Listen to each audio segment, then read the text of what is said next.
Hello friends, welcome on my YouTube channel. आज मैं आपके साथ बात करने वाला हूं कि इंटरव्यू में क्या करें और क्या ना करें। आप सभी की रिक्वेस्ट थी कि सीजीपीएससी असिस्टेंट प्रोफेसर एग्जामिनेशन में होने वाले इंटरव्यू के लिए सर कोई वीडियो बनाइए। तो आपके रिक्वेस्ट पे मैं ये वीडियो सीरीज तैयार कर रहा हूं। इंटरव्यू के लिए जो मैं वीडियो बनाने वाला हूं उसका ये पहला पार्ट है। दोस्तों, हमारा टारगेट होगा कि इस इंटरव्यू में आउट ऑफ 30 आप सभी लोग 25 एंड अबव सिक्योर कर पाए। ये जो पहला पार्ट है वीडियो का, ये उन लोगों के लिए ज्यादा बेनिफिशियल रहने वाला है जो लोग फर्स्ट टाइम किसी भी इंटरव्यू को देने के लिए जा रहे हैं। दोस्तों, आज मैं बात करने वाला हूँ आपके साथ कि एक इंटरव्यू के दौरान कौन सी चीजें ऐसी हैं जो आपको करनी चाहिए और किन चीजों को करने से बचना चाहिए। तो एक एक करके मैं आपके साथ डिस्कस करूंगा।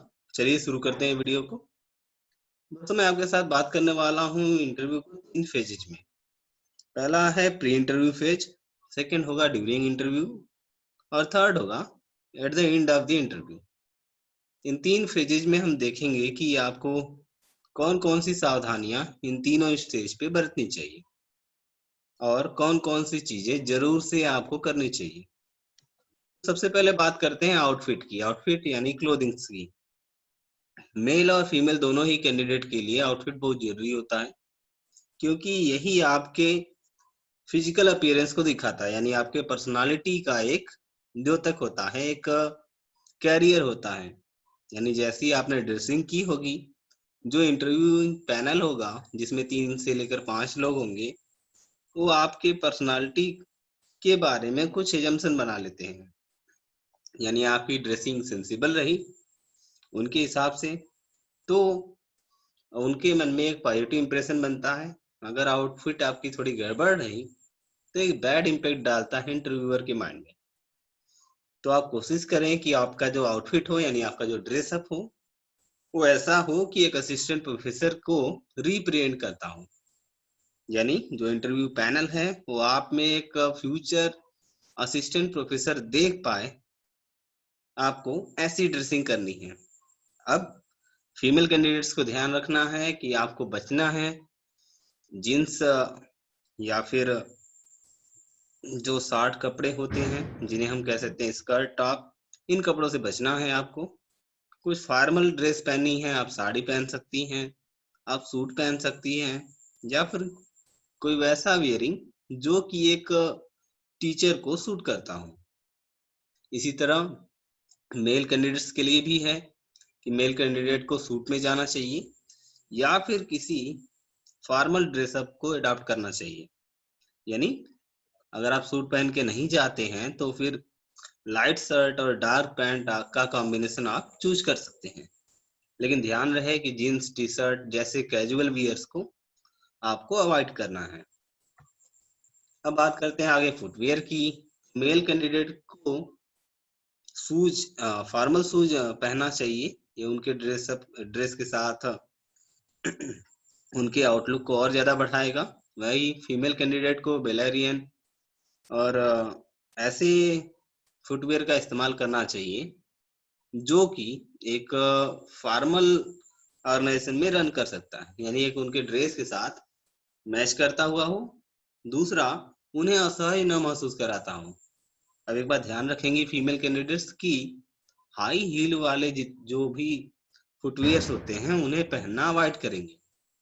यानी आप कुछ भी पहनिए जो आपके ड्रेस के साथ मैचअप हो, लेकिन हाई हील वाले जनरली जो फुटवियर्स होते हैं उन्हें अवॉइड करें, क्योंकि कई बार बैड इम्पैक्ट डाल देता है इंटरव्यूअर के सामने। तो आप इससे बचें। वही मेल कैंडिडेट्स के लिए एडवाइस है कि आप कभी स्लीपर में या फिर सैंडल में कुछ ऐसा जो दूर से ही दिखा रहा हो कि आपकी पर्सनालिटी को डाउन कर रहा है, आपके कॉन्फिडेंस को घटाने वाला हो, वो फुटवियर न पहने। बात करते हैं फिजिकल अपीयरेंस की।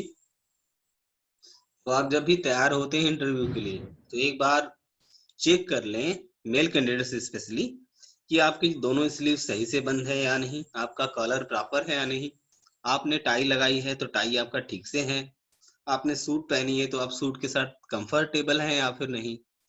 क्योंकि बहुत बार देखने को मिलता है कि जो एक इंटरव्यू भी होता है वो बार बार अपने शर्ट के कॉलर को छूता है या फिर स्लीव्स को टच करता है या फिर सूट को फिट करने की कोशिश करता है। तो इंटरव्यू के दौरान ये सारी एक्टिविटी जो होती हैं, एक इंटरव्यूअर के माइंड में नेगेटिव इम्पैक्ट डालती है इंटरव्यू के लिए। सेम एज फीमेल कैंडिडेट के लिए भी एडवाइस है कि कोई बोल्ड हेयर स्टाइल का यूज ना करे, एक जेनरस हेयर स्टाइल को अडॉप्ट करें, ताकि इंटरव्यूअर आपके पर्सनालिटी के बारे में एक पॉजिटिव थिंकिंग डेवलप कर पाए। यानी बिफोर आपका इंटरव्यू जो स्टार्ट हो रहा है उससे पहले ही एक पॉजिटिव एटीट्यूड सभी इंटरव्यूअर के माइंडसेट में बैठ जाए। आपको ऐसा करना है, यानी आपकी जो फिजिकल अपीयरेंस है आपको शो करनी है कि आप एक टीचर बनने के लिए आए हैं और आप इसके लिए फिट बैठते हैं। अब आगे बात करते हैं पोर्टफोलियो की। जनरली जब हम कभी इंटरव्यू देने के लिए जाते हैं तो अपने साथ अपने सारे डॉक्यूमेंट्स की एक फाइल तैयार करके लेके जाते हैं। तो आप जो भी पोर्टफोलियो लेके जाएंगे, पहली बात तो ये है कि आपको पोर्टफोलियो लेके जाना चाहिए, मस्ट है। आप पोर्टफोलियो लेके जाते हैं, एक अच्छा इम्पैक्ट है, भले ही वो आपसे आपके पोर्टफोलियो के बारे में कुछ भी ना पूछे, लेकिन आपको इंटरव्यू में पोर्टफोलियो लेके जाना चाहिए। और ध्यान रहे कि कभी भी पोर्टफोलियो अगर आप लेके गए हैं तो आपको इंटरव्यू के दौरान बार बार पोर्टफोलियो को छूते नहीं रहना है, बार बार उसको टिप नहीं करना है, और जहां आप बैठे हुए हैं उसे प्रॉपरली पोर्टफोलियो को अपने साथ ही उसे होल्ड करेंगे, रखेंगे। अगर आपके सामने टेबल है तो आप टेबल पे भी अपने सामने पोर्टफोलियो को रख सकते हैं, और इंटरव्यूअर के सामने तब तक प्रेजेंट नहीं करेंगे पोर्टफोलियो को जब तक वो आपसे प्रेजेंट करने के लिए ना कहें। इस बात का ध्यान रखेंगे। हाँ, एक बात दोस्तों, हड़बड़ी में अब हम हमेशा भूल जाते हैं कि फॉर्मल विश करना। जब कभी आप डोर से इंटर करते हो तो पहले तो आपको परमिशन लेनी है। यानी जब भी डोर से आप इंटर किए, although you are going to become professor in assistant professor in the degree college, फिर भी आपको गेट नॉक करके जाना है। although आप असिस्टेंट प्रोफेसर के एग्जाम को देने के लिए जा रहे हैं तो गेट को तो नॉक करने की जरूरत नहीं होगी आपको। सिंपली आप जाते हैं तो आप परमिशन मांगिए। पोस्ट परमिशन आप उनको फॉर्मल विश करिए। अब आपके सामने समस्या क्या आएगी कि आपके जो इंटरव्यू पैनल है उसमें एक दो नहीं बल्कि 3 से लेकर 5 लोग होंगे। 3 4 5 ऐसे हो सकते हैं। उसमें कुछ मेल इंटरव्यूअर होंगे, कुछ फीमेल इंटरव्यूअर होंगे।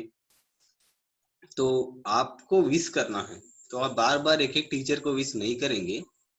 जितने सर बैठे हैं, good morning sir, good morning ma'am, या फिर जो भी आपका समय होगा उसके अकॉर्डिंग। अगर आफ्टरनून का समय है तो गुड आफ्टरनून, या फिर इवनिंग है तो गुड इवनिंग का आप विश करेंगे।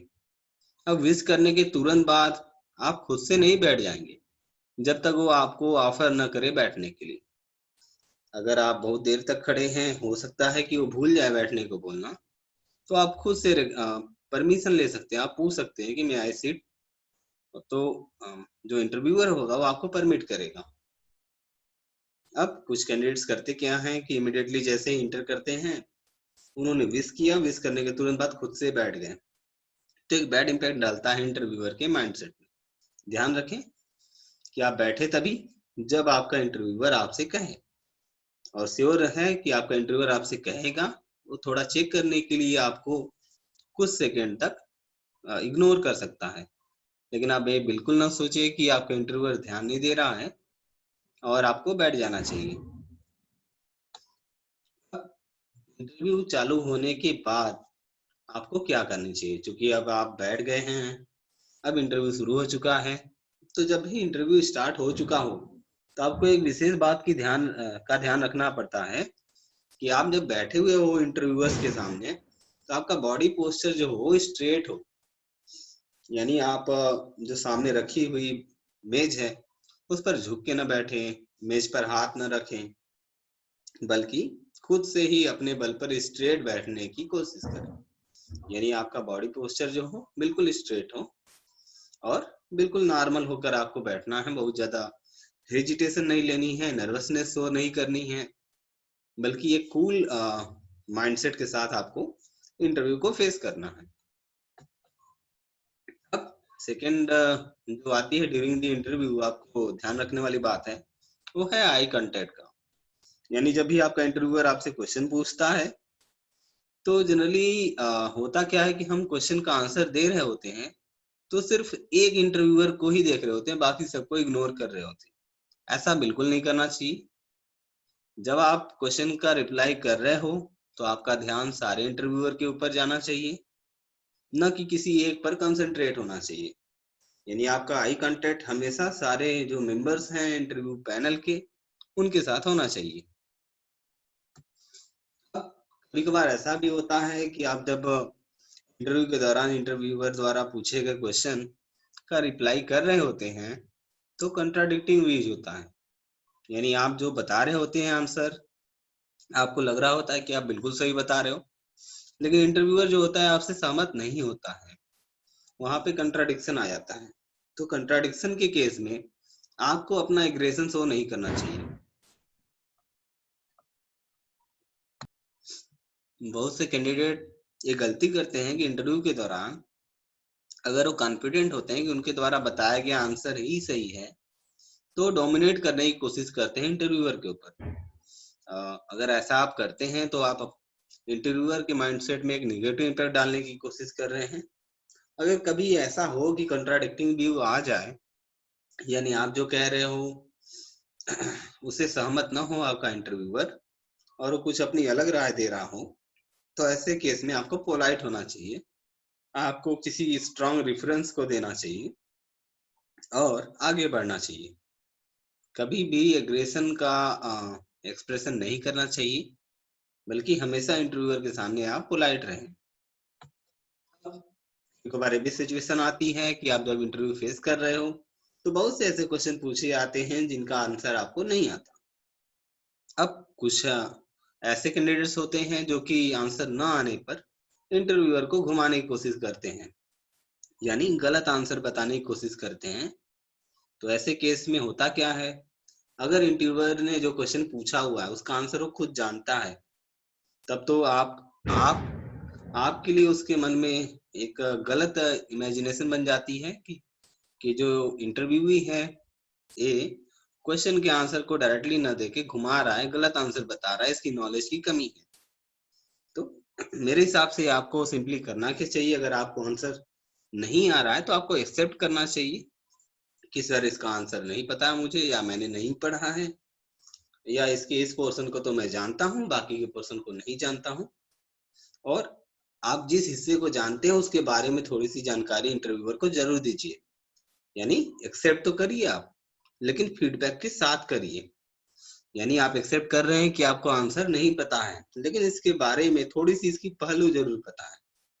तो इंटरव्यूअर के माइंडसेट में एक अच्छा इम्पैक्ट पड़ता है, वो आपके बारे में एक अच्छी कल्पना करता है और होपफुली आपको नंबर आपके एक्सपेक्टेशन के हिसाब से दिला सकता है।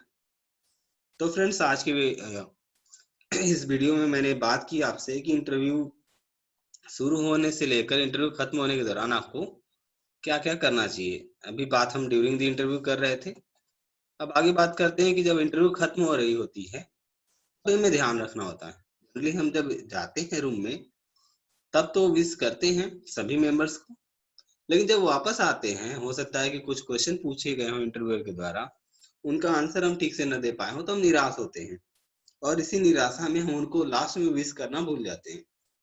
तो इसका भी ध्यान रखें। यानी जब आपकी इंटरव्यू ओवर हो रही हो तो ओवर होने के बाद जितने भी मेंबर्स हों फिर से उनको विश करिए, एक फॉर्मल विश। ये करना बिल्कुल ना भूलें, विश करने के बाद ही आप रूम से बाहर निकलें। Friends, thank you for watching this video में इतना ही। होपफुली आपके लिए यूजफुल रहा होगा वीडियो, और आपने इंटरव्यू के बारे में बहुत कुछ सीखा होगा जो लोग फर्स्ट टाइम इंटरव्यू देने के लिए जा रहे हैं।